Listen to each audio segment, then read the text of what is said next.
গাউসের সূত্র বা গস থিওরেম কোনো বদ্ধতলের মধ্যে দিয়ে মোট ইলেকট্রিক ফ্লাক্স প্রথমত মনে রাখতে হবে বদ্ধতল হতে হবে এবং আমরা কি ক্যালকুলেট করছি না ইলেকট্রিক ফ্লাক্স ওই তলের ভিতরে আবদ্ধ মোট চার্জে কত গুণ এই একটা সংখ্যার সাথে গুণফল হচ্ছে 1/ε0 ফাইন। আচ্ছা, এবার এই বদ্ধতলের কনসেপ্টটা আমাদের কেন প্রয়োজন কি দরকার বিষয়টা একটুখানি ডিটেলসে আলোচনা করা দরকার আছে যে এই থিওরেমটা অ্যাকচুয়ালি কি বলছে। এই থিওরেমটা প্রবলেম সলভিং এর জন্য ভীষণ কার্যকরী।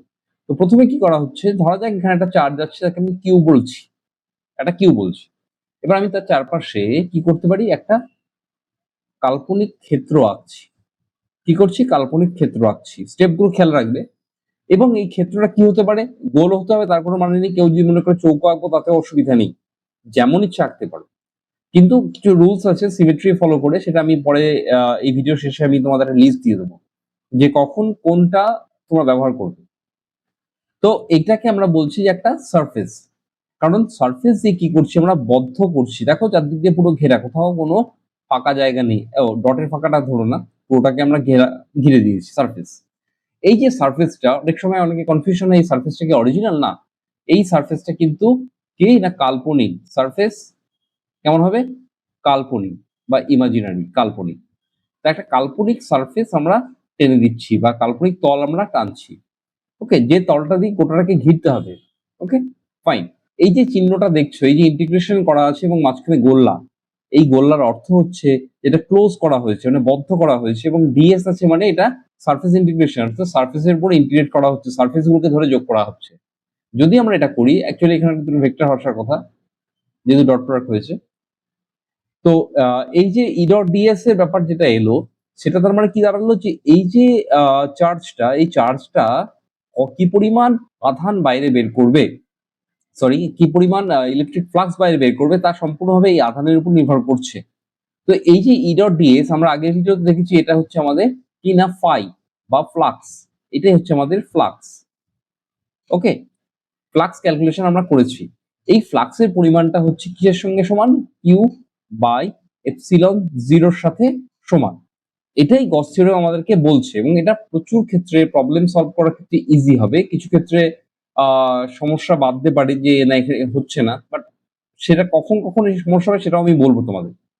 দেখো এখন এই যে আধানটা আমরা এঁকেছি এবং বড়রেখার কথা বলছি যে বা ফ্লাক্সের কথা বলছি, এটা বাইরের দিকে যাবে নাকি ভিতরের দিকে আসবে সেটা আমরা কি করে বুঝবো, সেটা নির্ভর করছে সম্পূর্ণভাবে কিউ এর উপর। ফাইন, কিউ পজিটিভ হলে একরকম কিউ নেগেটিভ হলে একরকম হবে। দেখে সে কথা থাক, আমাদের যেটা দরকার সেই কথাটা বলি যে এখানে আমরা একটা মাত্র চার্জের কথা বলেছি, কিন্তু এমন তো হতেই পারে যে অনেকগুলো চার্জ আছে Q one Q two Q three এবং মোর অন যত ইচ্ছা।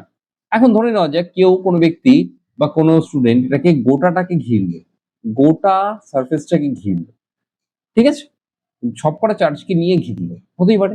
তো যদি সবকটা চার্জ নিয়ে ঘিরি তাহলে এই যে সারফেসটা আমরা পেলাম এই সারফেসের চারপাশ দিয়ে যে পরিমাণ ফ্লাক্স আমি ধরে নিচ্ছি বেরোচ্ছে, আপাতত বেরোচ্ছে ধরে নিচ্ছি, কখন বেরোবে সেটা আমি পরে বলছি, কিন্তু ধরে নিচ্ছি বেরোচ্ছে, তাহলে সেটার পরিমাণ কত হবে। তো ফ্লাক্স যেটা হবে গস থিওরেম অ্যাকচুয়ালি যেটা বলছে যে এটা এই যে কিউটা বলেছিলাম আমরা, কিউটা হচ্ছে কিউ এনক্লোজড। এনক্লোজড বাই হুম, কাকে ঘিরছে এই সারফেসটা দিয়ে ঘেরা হচ্ছে, এই সারফেস খুব সাবধান, এই সারফেসটা দিয়ে যে সারফেসটা আমি আঁকছি সেই সারফেস দিয়ে ঘিরছে সেটা হচ্ছে কিউ এনক্লোজ। তার মানে এটা হচ্ছে আর কিছুই না সামেশন অফ মানে যোগফল of all Qs Q I, I equals to এখানে 1 থেকে 3 দেখতে পাচ্ছি। ওকে, কেউ যদি বলে না স্যার আমি এখানে 3 কেন নেবো, 4টে হতে পারে, হ্যাঁ অবশ্যই হতে পারে, 4টে 5টা 6টা। তো সুতরাং ইন জেনারেল ফর্মে আমরা এটাকে আর 3 রাখছি না, এবার কি রাখছি জেনারেল ফর্মে আমরা এটাকে n করে দিচ্ছি, মানে n সংখ্যক চার্জ এখানে আছে। আচ্ছা, কেউ যদি মনে করে যে না আমি এরকম সারফেস নেব না আমি এইটুকু নেব, তাহলে কি হবে, তাহলে যে ফাইটা দাঁড়াবে আমাদের সে ফাইটা কত হবে, এটাও কিউ এনক্লোজড হবে, ফর্মুলা একটাই, কিন্তু যেটা দাঁড়াবে সেটা একটু ডিফারেন্ট। কি ডিফারেন্ট, যে এই যে এখানে সারফেস যে সারফেসটা আমি আঁকছি সেই সারফেসটা কটা চার্জকে এনক্লোজ করছে Q one plus Q by epsilon zero. তো স্বাভাবিকভাবে কিউ থ্রিটা তো এই সারফেসের মধ্যে নেই, যেহেতু এই সারফেসের মধ্যে নেই সুতরাং কিউ থ্রিকে আমরা নেব না। ক্লিয়ার, কখন কোন সারফেস নেব কোন সারফেস নেব না সেটা আমাদের জানা দরকার আছে। এবার ধরো এমন তো হতেই পারে, একটা খুব সুন্দর একটা অদ্ভুত প্রবলেম দিয়েছি, এই প্রবলেমটা একটা অন্যরকম মিনিং আছে। ধরে নাও এখানে একটা প্লাস কিউ আধান আছে, এখানে একটা মাইনাস কিউ আধান আছে, থাকতেই পারে, এটা অদ্ভুত সমস্যা এটা। ওকে, এইবার আমি কি করলাম, আমি এরকম একটা সারফেসকে টেনে দিলাম, এই একটা সারফেস টেনে দিলাম, তাহলে এটা কি হচ্ছে না, এটা হচ্ছে আমাদের গসিয়ান সারফেস, আমরা টানলাম, ফাইন, গসিয়ান সারফেস। ভালো কথা, খুব মজার কথা, দারুণ কথা। এবার যদি আমি বাইরে ফ্লাক্স বের করতে যাই তাহলে কি হবে, ফ্লাক্স যদি বের করতে যাই তাহলে কি হবে, আমাদের গস বলে দিয়েছে phi equals to summation of all charges by epsilon zero, তাই না? সামেশন অফ অল চার্জেস, এখানে কত হবে সামেশন অফ করলে, plus Q and minus Q করলে কত হবে, by epsilon zero, that is zero. Wow, তার মানে এক্ষেত্রে আমাদের ফ্লাক্সের পরিমাণ কত হয়ে যাচ্ছে, শূন্য। দ্যাটস ভেরি ইন্টারেস্টিং ফ্যাক্ট যে এখানে শূন্য হচ্ছে, কিন্তু শূন্য তো হচ্ছে, প্রবলেমটা তো অন্য জায়গায়, কারণ এখানে চার্জ দুটো যেহেতু সমান পরিমাণে চার্জ, সুতরাং এখানে একটা কি তৈরি হচ্ছে, ডাইপোল তৈরি হচ্ছে, প্র্যাকটিক্যালি এখানে একটা ডাইপোল তৈরি হচ্ছে। এই ডাইপোল নিয়ে আমরা পরে আলোচনা করব যে ডাইপোলের ক্ষেত্রে এই গল্পটা কিরকম হয়ে দাঁড়াচ্ছে, বাট এটা ডাইপোল, ডাইপোলের ক্ষেত্রে আমরা ফ্লাক্স জিরো পাচ্ছি, অথচ আমরা পরবর্তীকালে দেখবো যে electric field is non zero, potential, এটা এই ফাই আর এই ফাই আলাদা, বা আচ্ছা চলো ভি বলে দেখি, V is not equal to zero, এগুলো আমরা ক্যালকুলেট করবো, ফাইন। আচ্ছা, এবার যেটা বলছিলাম যে এই কিউ এর উপর ডিপেন্ড করে আমাদের কি হচ্ছে না, চার্জ সারফেসের মধ্যে ঢুকবে বা বেরোবে, তাই না? তাহলে সেটা কিরকম হবে সেটা দেখি।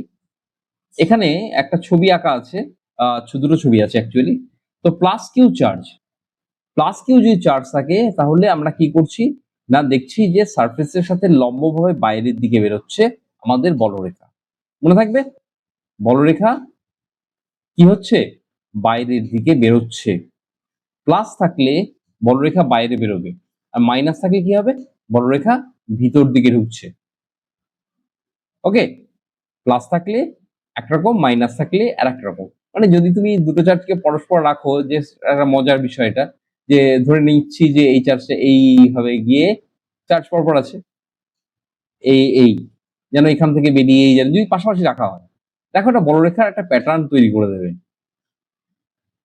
এই, তাহলে আমরা প্রিভিয়াসলি যেটা পড়েছিলাম যে পজিটিভ আধান থেকে বলরেখা বের হয় এবং নেগেটিভ আধান থেকে বলরেখা, নেগেটিভ আধানের জন্য বলরেখা ঢুকে যায়। তো এই হচ্ছে আমাদের বিষয়টা চলে এলো, দেখো একটা খুব সুন্দর ফিগার, তুমি এখান থেকে আরো অজস্র টানতে পারবে ইচ্ছা মতন, অবশ্যই এটার ভিতর দিকে ঢুকছে, তাই না? এই হচ্ছে আমাদের বলরেখার গল্প। তো গস থিওরেমের মেন কনসেপ্টটা তো এখানে গেল, খুব সুন্দর কথা, কিন্তু গস থিওরেম অ্যাপ্লাই করব কি করে, বেশ, গস থিওরেম অ্যাপ্লাই করার জন্য দু একটা কথা খুব ইম্পর্টেন্ট, সেটা হচ্ছে যে গস থিওরেম কিন্তু, গস থিওরেম এটা কিন্তু ট্রুথ, এটা সত্যি, সর্বত্র সত্যি, বাট সমস্যাটা কোথায়, নট অ্যাপ্লিকেবল, সব জায়গায় নট অ্যাপ্লিকেবল, নট অ্যাপ্লিকেবল, সব জায়গায় তুমি অ্যাপ্লাই করতে পারবে, not applicable for all problem. Okay, তো গস থিওরেম কিন্তু সর্বত্র ঠিক, গস থিওরেমে কোনো ভুল নেই, কিন্তু আমি অ্যাপ্লাই করতে পারবো না, স্পেশালি কেন করতে পারবো না, এটা একটা ছোট্ট জিনিস বলে দিই তোমার, দেখো এই যে ই ডট ডিএস বলে যে পদার্থটা আছে আমাদের, বিদিকিচ্ছিরি জিনিসটা, সেইটা সবসময় ক্যালকুলেট করা সম্ভব হয় না, এই ইন্টিগ্রেশনটা করা সবসময় আমাদের সম্ভব হয় না, ফাইন। তার সুতরাং আমরা ইলেকট্রিক ফিল্ড এখান থেকে বের করতে পারবো না। ওকে, গস থিওরেম কিন্তু সব জায়গায় অ্যাপ্লাই করতে পারছি না ইলেকট্রিক ফিল্ড বের করার জন্য, স্পেশালি মনে রাখতে হবে যে গস থিওরেম আমরা মেনলি ইউজ করি হচ্ছে ইলেকট্রিক ফিল্ড বের করার জন্য, তো ইলেকট্রিক ফিল্ড আমি সব জায়গায় বের করতে পারবো না, এই ইন্টিগ্রেশনটা সবসময় করা সম্ভব নয়, করা সম্ভব নয়, কখন, সব সময়। এবার কখন কখন সম্ভব সেটা আমাদের জেনে নিই চট করে। আচ্ছা, সম্ভব সেই সময় যখন আমাদের সিমেট্রি থাকবে, সিমেট্রি থাকলে, সিমেট্রি থাকলে থাকলে অ্যাপ্লাই করা যাবে। কোথায় অ্যাপ্লাই করা যাবে না, সিমেট্রি থাকলে অ্যাপ্লাই করা যাবে। ওকে, সিমেট্রি থাকলে অ্যাপ্লাই করা যাবে। সিমেট্রি বলতে কি ধরনের সিমেট্রি, মূলত তিন ধরনের সিমেট্রি নিয়ে আমাদের কাজকর্ম থাকবে। প্রথম যে সিমেট্রি সেটার নাম হচ্ছে পয়েন্ট সিমেট্রি। ওকে, পয়েন্ট সিমেট্রি মানে ধরো একটা পয়েন্ট আছে, একটা পয়েন্ট একটা দেখতে স্ফিয়ারের মতন এবং স্ফিয়ার একটা সিমেট্রি, বা আমরা পয়েন্ট সিমেট্রিকে বলতে পারি যেটা spherical symmetry. Spherical symmetry, fine, এটা একটা স্ফেরিক্যাল সিমেট্রি। ওকে, আর কি হতে পারে? আর হতে পারে যেটা সিলিন্ড্রিক্যাল, সিলিন্ড্রিক্যাল সিমেট্রি। এই ধরনের সিমেট্রি হতে পারে। সিলিন্ডার দেখতে কেমন জানো তো, এইরকম এবং এই লম্বা মতন, এটা সিলিন্ডার। এই ক্ষেত্রেও কি হবে? সিলিন্ড্রিক্যাল সিমেট্রির ক্ষেত্রে এটা কাজ করবে।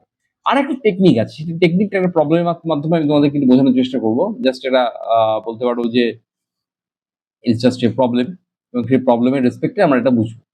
ফাইন, ধরে নাও একটা শঙ্কু আছে, একটা শঙ্কু। প্রবলেমটা দেখো, টেকনিক গুলো শেখা দরকার আছে। ওকে, একটা শঙ্কু খুব ভালো হলো কি না, যেমন হলো হলো। তো এই শঙ্কুটার এই যে তল, একটা লোয়ার তল আছে, এই তলে একটাকে আধানকে আমি রাখলাম, ধরো কিউ পরিমাণ আধান। কিউ পরিমাণ আধান যদি আমি এখানে রেখে থাকি, তাহলে এই যে আপার সারফেসটা, এই সারফেস দিয়ে কতটা বল রেখা যাবে? এবার কি করবো আমি? ভারী মুশকিল, তাই না? এবার ধরো আমার এরিয়া, ক্ষেত্রফল এসব ক্যালকুলেট করতে হবে না। আমি কি করব, যে আমাকে কাজটা কি, এই যে কিউ আধানটা আছে, কিউ আধানটা ঘিরতে হবে। এখন ঘেরার উপায় কি? দ্য বেস্ট, সেটা হচ্ছে আর একটা শঙ্কু আমি ভেবে নিলাম, আর একটা শঙ্কু ভেবে নিলাম। কেন শঙ্কু নিলাম? জাস্ট সিমেট্রি রাখার জন্য। সেম সেম, মানে এটা বলতে পারো যে উপরে যে শঙ্কুটা আছে সেটা নিজের সেই শঙ্কুটাই হবে।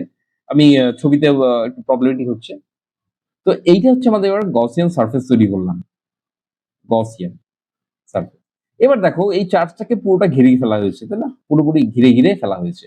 তাহলে এক্ষেত্রে আমরা ডিরেক্টলি গসিয়ান যদি অ্যাপ্লাই করি, লিখতেই পারবো ই ডট ডিএস সমান সমান Q by epsilon zero, obviously there is a close integration. Fine, এটা হচ্ছে আমার ফ্লাক্স, তাই না? এবার যেহেতু সিমেট্রি রয়েছে, সুতরাং উপরের তল দিয়ে যতগুলো বলরেখা পাস করবে, নিচের দিয়ে ততগুলোই বলরেখা পাস করবে, যেহেতু সিমেট্রিক। সেম জিনিস, উপরে যত পাস হবে নিচেও ততই পাস হবে। তা সুতরাং এই যে ফ্লাক্স যেটা, সেটা অ্যাকচুয়ালি, এই যে ফ্লাক্সটা, এটা অ্যাকচুয়ালি 2 ইনটু, এই যে এটা যদি আমি ফ্লাক্স ধরে নিই ফাই 1, এটা যদি ফাই 2 ধরে নিই, যেখানে 2 ইনটু ফাই 1, কারণ ফাই 1 হয়ে যাচ্ছে ফাই 2 সমান। তাহলে উপরের তলটা যদি ভাবি, তাহলে phi 1 equals to phi by 2, that is Q by 2 epsilon 0। অনেক ক্ষেত্রে এই ধরনের প্রবলেম আসবে এবং তখন তোমরা কি করবে, এটা ঘেরার চেষ্টা করবে। ওকে, ভেরি গুড। এবার আমি তোমাদেরকে একটা লিস্ট দিচ্ছি, লিস্টটা একটু দেখবে, পারলে স্ক্রিনশটও নিয়ে রাখতে পারো, যে চার্জ ডিস্ট্রিবিউশন, কোন চার্জ ডিস্ট্রিবিউশনের কোন ধরনের সিমেট্রি আমরা নেব। দেখো, যদি পয়েন্ট চার্জ হয়, যদি আমাদের পয়েন্ট চার্জ থাকে, তাহলে আমরা নেব স্ফেরিক্যাল সিমেট্রি, মানে পয়েন্ট থাকলে আমরা সেটাকে একটা স্ফিয়ার দিয়ে ঘেরার চেষ্টা করব। ওকে, স্ফেরিক্যাল চার্জ ডিস্ট্রিবিউশন যদি এরকম হয় যে এরকম একটা সলিড স্ফিয়ার আছে বা শেল আছে, তাহলে সেক্ষেত্রেও আমরা কি ইউজ করব না, বাইরে একটা গসিয়ান সারফেস এইভাবে ভাববো। ঠিক আছে, লাইন চার্জ, এবার লাইন চার্জ যদি হয় লম্বা, এটাতে আমি ঘিরতে পারছি না, এটা ঘেরার উপায় হচ্ছে একটা সিলিন্ডার দিয়ে ঘেরা। ফাইন, ওকে। প্ল্যানার চার্জ, যে কোনো প্লেন যদি হয়, মানে ধরো একটা প্লেন আঁকা হয়েছে, এরকম একটা প্লেন আঁকা হয়েছে, তাহলে আমি কি করব, এই ক্ষেত্রে আমরা নেব কি না, এক ধরনের ডিস্ট্রিবিউশন নেব, যেটাকে বলা হয় গসিয়ান পিল বক্স। সেটা হচ্ছে একটা সিলিন্ডার অ্যাকচুয়ালি। এই সিলিন্ডার গুলোকে এইভাবে নেব। কিভাবে নিচ্ছি দেখো, এই যে আমাদের যে তলটা আছে, তলের ডিরেকশন হচ্ছে আমাদের 90 ডিগ্রি, এর সঙ্গে কি করছি, পারপেন্ডিকুলার নিচ্ছি, মানে প্লেনের সাথে এই প্লেনের যে ডিরেকশন, সেই ডিরেকশনের সঙ্গে কিন্তু পারপেন্ডিকুলার ভাবে আমরা নিচ্ছি, বা এই প্লেনের ডিরেকশনের সঙ্গে প্যারালাল নিচ্ছি, যেটা বলবে যেমন ভাবে বলবে। তাহলে এটা হচ্ছে নর্মাল টু সারফেস, সারফেসের সঙ্গে নর্মালি আমরা নিচ্ছি। তো তোমরা এটাকে নোট ডাউন করলে খুব ভালো হয়, নিজে হাতে করলে। ওকে, আর এক্ষেত্রে কি হচ্ছে, যে ইলেকট্রিক ফিল্ডের সেটা রেডিয়াল হচ্ছে, এক্ষেত্রে রেডিয়াল, এক্ষেত্রে রেডিয়াল, কিন্তু ফিল্ড এক্ষেত্রে হচ্ছে নর্মাল টু দ্য সারফেস, অর্থাৎ এই বরাবর, সারফেস বরাবর হচ্ছে। ওকে, নেক্সট ডে আমরা এর অ্যাপ্লিকেশন গুলো দেখব।